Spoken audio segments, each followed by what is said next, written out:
ഭാഗ്യ ഗ്രൗണ്ടാണ് ഇന്ത്യക്ക് Dubai international stadium എന്ന് പറയുമ്പോൾ പോലും ചാമ്പ്യൻസ് ട്രോഫിയിൽ ഒരുപക്ഷെ പാകിസ്ഥാനുമായുള്ള നേർക്കുനേർ പോരാട്ടങ്ങളുടെ ആ കണക്കുകളിൽ നേരിയ മുൻതൂക്കം പാകിസ്ഥാനാണ്. ഇന്ത്യ ചെറിയ തോതിൽ പിന്നിലാണ്. നമുക്ക് ആ കണക്കുകളിലേക്ക് പോകാം. ചാമ്പ്യൻസ് ട്രോഫിയിൽ ഇതുവരെ 5 തവണയാണ് ഇന്ത്യയും പാകിസ്ഥാനും തമ്മിൽ ഏറ്റുമുട്ടിയുള്ളത്. 3 തവണ പാകിസ്ഥാൻ ജയിച്ചപ്പോൾ ഇന്ത്യക്ക് ജയിക്കാനായത് 2 തവണ. 2004 ബിർമിംഗ്ഹാമിലാണ് ആദ്യമായി ഒരു ഇന്ത്യ പാകിസ്ഥാൻ പോരാട്ടം വന്നത്.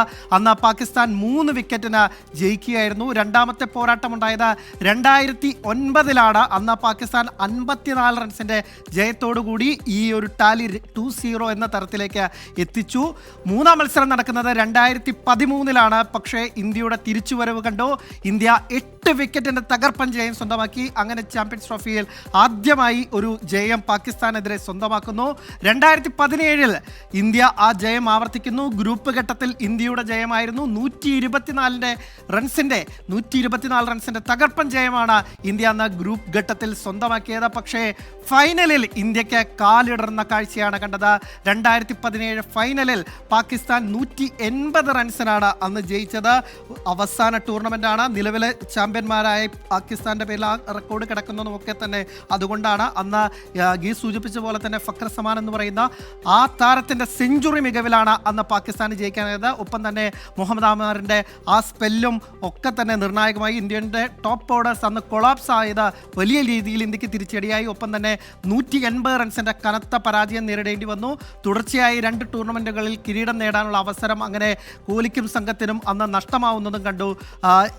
ടിനുവിലേക്കാണ് ഇനി പോകുന്നത്. ടിനു, അന്ന് മുഹമ്മദ് ആമിറെങ്കിൽ ഇന്ന് ഷഹീൻ ഷാ അഫ്രീദിയാണ്. നേരത്തെ ഒരു 2020 ലോകകപ്പിൽ ഷഹീൻ ഷാ അഫ്രീദി ഇന്ത്യയെ അങ്ങനെ പ്രതിരോധിച്ചതാണ്, ഇല്ലെങ്കിൽ ഇന്ത്യയെ വിറപ്പിച്ചു വിട്ടതാണ്. ഇന്നും ആ കാഴ്ചയ്ക്ക് സാധ്യതയുണ്ടോ? ഷഹീൻ ഷാ അഫ്രീദി അദ്ദേഹത്തിൻ്റെ ടോപ്പ് ഫോമിലല്ല ഇപ്പോൾ നമ്മൾ നോക്കുകയാണെങ്കിൽ. അല്പം ഒന്ന് സ്ട്രഗിൾ ചെയ്യുന്നത് കാണാം. എസ്പെഷ്യലി ആ ഇൻകമ്മിങ് ഡെലിവറി, റൈറ്റ് ഹാൻഡറിന് അദ്ദേഹം സ്ഥിരമായിട്ട് എറിയുന്ന ഇൻകമ്മിങ് ഡെലിവറി നമ്മൾ സ്ഥിരമായിട്ട് കാണുന്നില്ല. അത് എറിയുമ്പോഴാണ് പ്രത്യേകിച്ച് ഓപ്പണേഴ്സിന്, റൈറ്റ് ഹാൻഡർ ഓപ്പണേഴ്സായ നമുക്ക് 2 റൈറ്റ് ഹാൻഡർ ഓപ്പണേഴ്സാണ് ഇന്ത്യക്ക് ഉള്ളത്. അവർക്ക് ഒരു ത്രെറ്റ് നമുക്ക് കണക്ക് കൂട്ടാൻ കഴിയുന്നത്. ഷഹീൻ ഷാ അഫ്രീദിയെ അത് വർക്ക് ചെയ്ത് തിരിച്ച് കൊണ്ടുവരാൻ പറ്റും. അദ്ദേഹത്തിൻ്റെ മികച്ച ഫോം എസ്പെഷ്യലി പവർ പ്ലേ ഓവേഴ്സിൽ കൊണ്ടുവരാൻ കഴിയുമെങ്കിൽ ഇന്ത്യക്ക് അവരുടെ ത്രെറ്റ് ഉണ്ട്. പിച്ചിൽ എല്ലാം 1 ഡേ വിക്കറ്റുകളിൽ അല്പം ലൈഫ് ഇനീഷ്യലി ഉണ്ടാകും, ഒരു ഡാംപ്നെസ് ഉണ്ടാവാനായിട്ടുള്ള സാധ്യതയുണ്ട്. അപ്പോൾ അത് എക്സ്പ്ലോയിറ്റ് ചെയ്യാൻ പറ്റുമോ? 2 സൈഡിലും ന്യൂ ബോൾ ഉണ്ട്.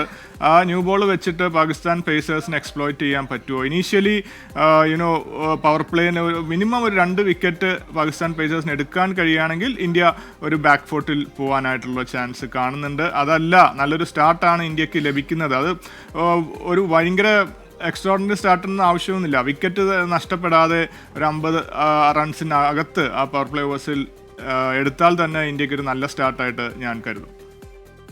അജ്കുമാർ, ഈ പറഞ്ഞതുപോലെ തന്നെ ഈ പാകിസ്ഥാന്റെ ടോപ്പ് ഓർഡേഴ്സും ഒരുപക്ഷെ വലിയ ഫോമിലല്ല. പ്രത്യേകിച്ച് മുഹമ്മദ് റിസ്വാന്റെ കഴിഞ്ഞ മത്സരത്തിലെ മോശം പ്രകടനം, ബാബർ അസമിന്റെ ആ പ്രകടനം, നമ്മുടെ അശ്വിൻ പറഞ്ഞതുപോലെ തന്നെ ഒരു ആമയുടെയും മുയലിന്റെയും കഥ ഓർമ്മിപ്പിച്ചു ബാബർ അസം എന്നാണ് പറഞ്ഞത്. അതായത് 90 പന്തിൽ 64 റൺസ് എന്ന് പറയുന്നത് ഒരു തരത്തിലും 320 പോലൊരു സ്കോർ ചേസ് ചെയ്യുമ്പോൾ ഒട്ടും ന്യായീകരിക്കാനാവുന്നില്ല.